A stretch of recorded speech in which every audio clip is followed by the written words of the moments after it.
What's good, YouTube? Back with another reaction from the dog, Just Latif, aka Teeth. We actually just watched the video he has on screen. He was getting into, I remember one second into it, he doesn't say nothing much, but he's talking about villains are Highkey valid, which we literally reacted to. And I think it's like posted. I don't know, by the time this video it's up. So yeah, this is a revisitation to Teeth. We definitely turned the bell on. Very authentic, very creative content. I like how it feels. It feels like kind of like normal content without feeling like too saturated and too like overly edited, but it still is cinematic in its own way. Shout out to him. He's always gonna pre-fire a little like. And subscribe and make sure we hit that bell. Both here and now on the Twitch. Now that we have subs, appreciate y'all for helping me get to affiliate. Discord link is down in the description if you want to keep helping build this community both on YouTube and on Twitch. Tap note to Discord will let you know every time I post a video, which is twice daily, and every time I go live. So I appreciate y'all for all the love, appreciate y'all for all the support. Make sure y'all boys are drinking y'all some water, getting y'all some sleep, and getting y'all some sunlight. Without further ado though, we're gonna jump straight into the video. The last video like this did mad well, and I read the comments, and a lot of y'all had some really good pulls that I didn't mention, so I wanted to run it back. Now we got more villains that were high-key valid. If you didn't watch the last video, don't trip, it's okay, just watch it after this one. I'll link it on the end screen. In the last video, I asked you guys, what is y'all's worst nightmare? Shower, women. My worst nightmare, your success. Crash, bro, I don't know. Crash, I gotta get my coins. I need my coins. Kanye dropping some new trash after World War III. My worst nightmare has gotta be losing everyone and everything I love in a heartbeat. Mine's Kool-Aid Man, but you do you, gang. The question I got for y'all today is, what is y'all favorite video game?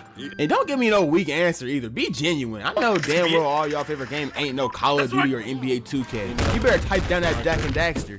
Alright, first up on the list, and would have been on the last one if I didn't use Magneto as the token Marvel Big Bad, is that robotic nigga Ultron. Ultron was created by Tony and Bruce for one purpose: scan the galaxy for threats against Earth. They were trying to make their jobs as Avengers easier, trying to get on that Batman prep time timing. No more fades on sight, Loki. Next time you pull some BS, these niggas gonna be ready. So Ultron, Loki, it is kind of lame.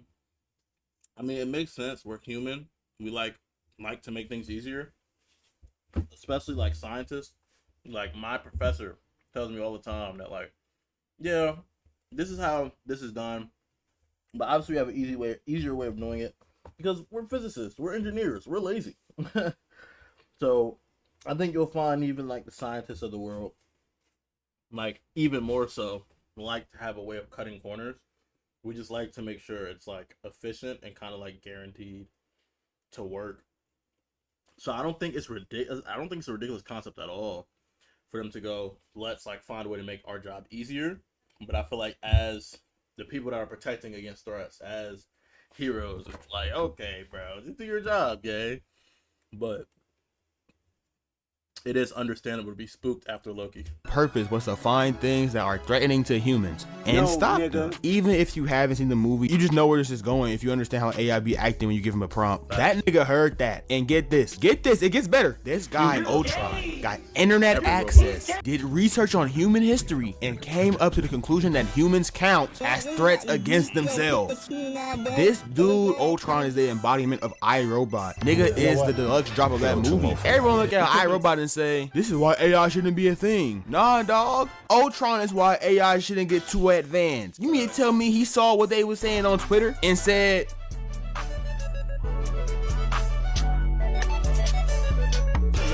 Oh yeah, these niggas gotta go. like, bro, no way. Like, what science did that nigga stumble on for him to want to end us all? I can't even imagine. As to why I say he's high-key right, he is not right about the idea of ending humanity whatsoever. I would not say that like, bro, I want to be alive. But he was literally given a prompt from Tony and Bruce, and the niggas weren't specific enough. They ain't say no, like, but if they're also human, it's all right. Like, no, they just said anyone who's a threat to humanity. Which is kind of dumb because like they're the smartest people, but it is kind of like the answer is kind of hiding in plain sight. You're not gonna like overdo it when it comes to stuff like that. But as the smartest people, there's a certain responsibility you got to take for creating something like that. I feel. These dudes too dang smart to not think this over. See? They for real fumbled their greatest creation because they didn't want to be descriptive enough. Dude just saw us humans for who we were and made the correct decision. This is why we shouldn't put too much into AI. Man, I'm telling you, Ultron gonna be a real guy someday. But hopefully by then, I'm peacefully asleep. Cause I don't want to live to see that. We gonna get hot here early cause I know none of y'all expected to see him. Buddy, yes, I have Syndrome from Incredibles on this list. Now, I understand he did some terrible things. Bro was packing up soups on a spree. I mean, it's he's a villain. There's gonna be things he does that's wrong. Like Magneto has sometimes tried to stop the spinning of the globe. I mean, innocents are getting hurt from that. But to be fair, in the Syndrome case, I don't agree with taking revenge that affects people that aren't related. Like, maybe his family, I guess, but if they're still innocent, they're innocent, big dog. Don't make this a them thing. At the very least, at least make him go through some type of trauma where, like, he thinks they're cooked, but don't kill them, but they're innocent. But he was affecting people that had nothing to do with Bob. That's where it gets crazy.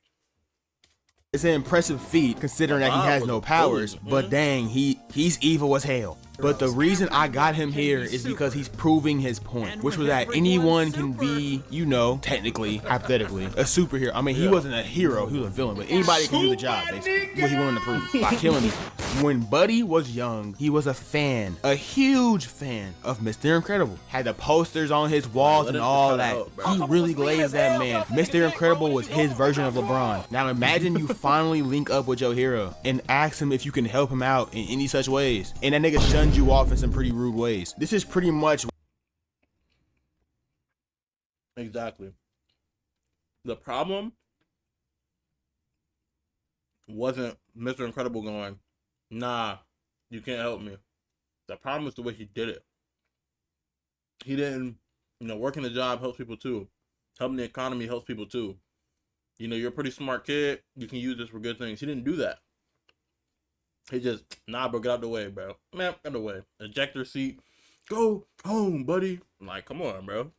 What Scottie Pippen did in the future, but instead of offing people, he just cracked his wife as revenge. I completely get that Mr. Incredible was literally fighting someone who was bombing all over the place. Like, yes, he was dealing with a literal terrorist at the time when Buddy asked him, but he could have definitely gave him time of day after he was all done. And low-key, Mr. Incredible should have heard him out. Because Buddy was a natural at inventing and engineering. Like, even as a jit, he was tough. Like, look what he could do. Mr. Incredible denied, bro, like he wasn't gonna be a real help. Batman be hiring. And then didn't give him props. Like, thing is, Edna has no superpowers, but she makes the suits. She sometimes makes their gadgets. And link him up with Edna, the suits would have been crazy. He could have made his own suit. There's so many ways he could have stopped like the villain arc.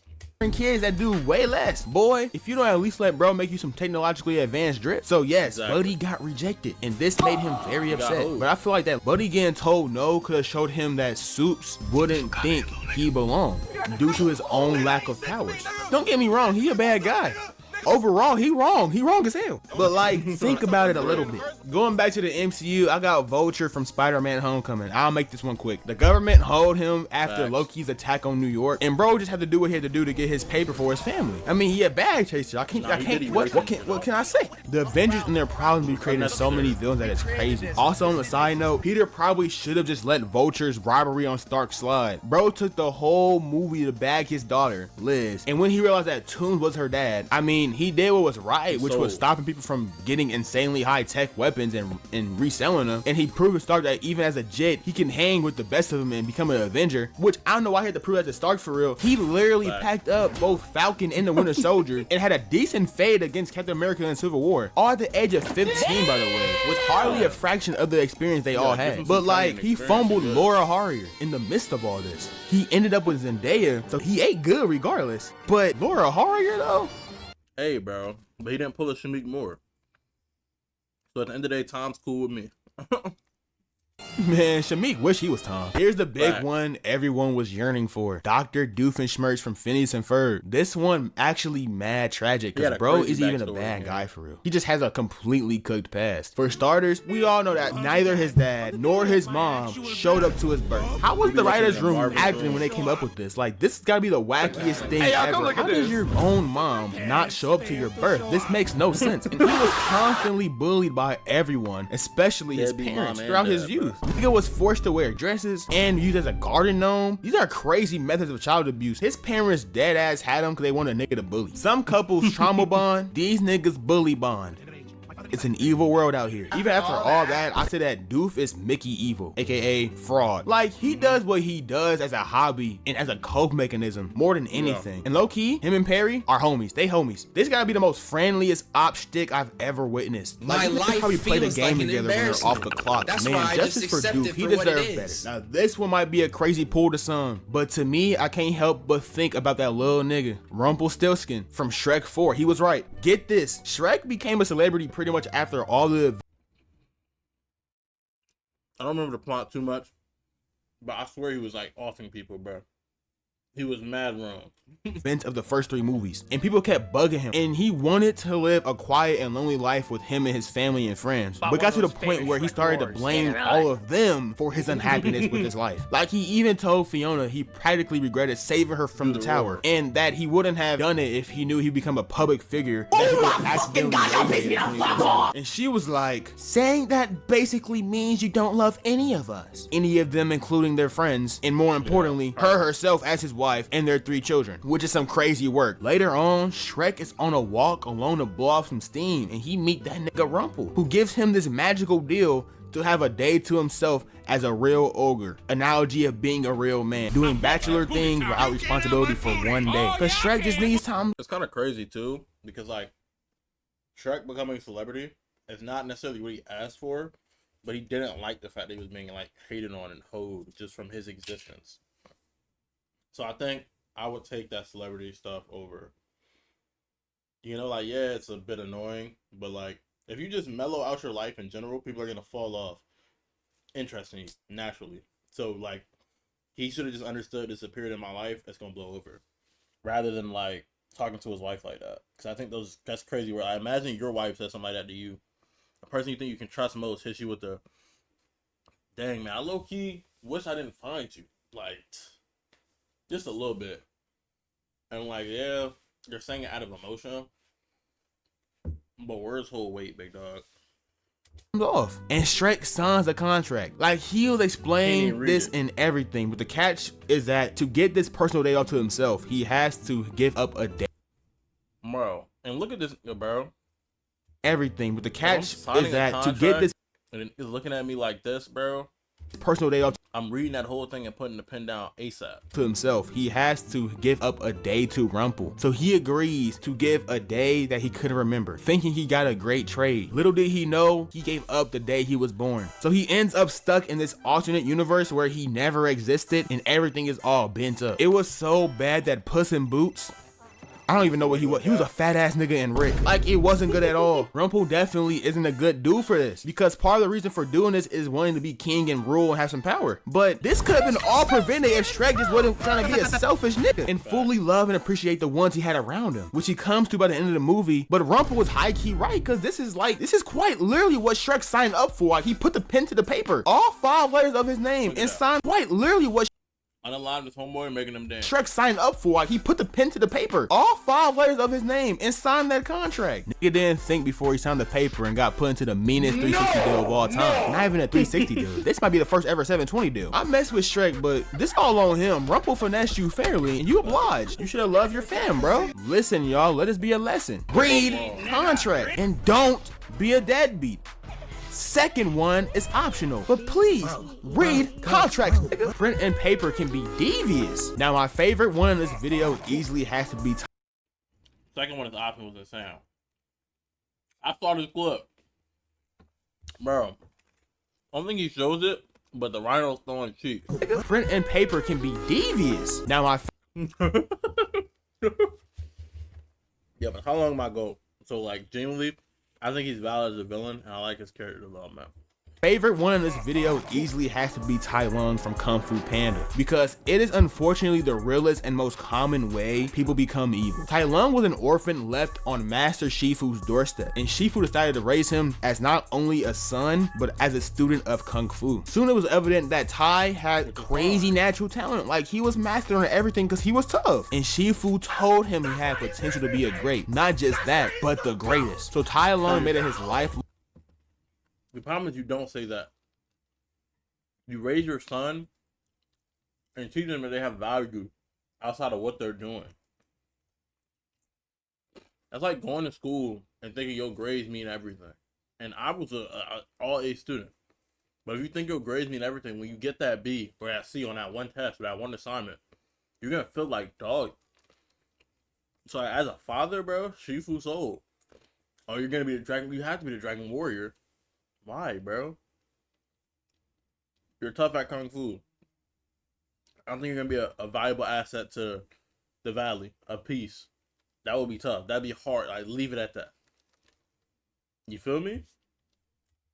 Long goal to become the Dragon Warrior, but as we all know it, Master Oogway did not have him in his vision, and looking at Shifu for support, he realized that Shifu agreed with Oogway, which made him feel betrayed, so he tried to take it. This happens, and that happens, and they put him in prison, yada yada yada, and then the events of the movie happened afterward. This all happened because of the way Shifu raised him. Like, he cemented the expectation of being the greatest, being the Dragon Warrior, into Tai Lung's head, which made him think this was. It's like when you have a prodigious student, it's like, yeah, that's tough, but as a master, you shouldn't only take pride in them because they're a prodigy and they make your life easier and they can be something that you weren't.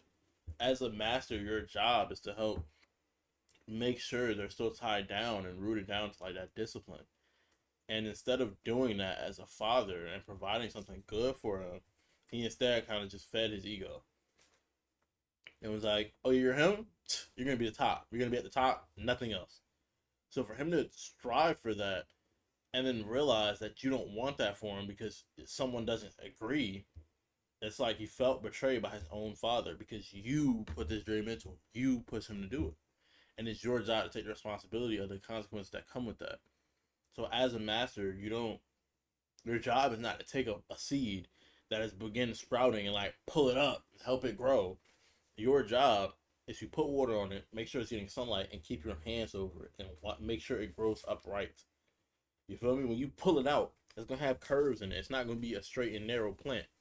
And sometimes that leads to it being a crooked plant. You got things like Tai Lung. Is that good for character development? Is that good for a story? Yes. But as a teacher and as a mentor, your job is not to force someone to be better, force them to be something you couldn't be, force them to grow taller than you. Your job is to put your hands over that plant, make sure it's getting proper water and sunlight, and make sure it grows upright. That's it. And when those little kinks occur, those little bends, you facilitate it to grow straight without having to bend the whole stalk in half. You can instead gently mold it back into place. Was his sole purpose, and anything less wasn't enough, which is just chopped parenting. This is very chopped parenting. Don't do this. This is why a lot of people are cooked now, because parents give their kids high expectations and they don't know how to go on with life after failure of said expectations. It's a shame that Tai Lung ended up the way he did, because he was for real cold as hell. I know this video is about villains who are high-key or in some cases low-key, right? But we must bring up the guy who people mistakenly put in this category. Thanos was wrong. Sorry, not sorry. His goal was amazing, but his vision was horrible. Yeah. Like, there's so many other ways to save the universe. I agree. Once you get the ability to manipulate reality, he could have just created more resources. The only issue is, like, he's saying...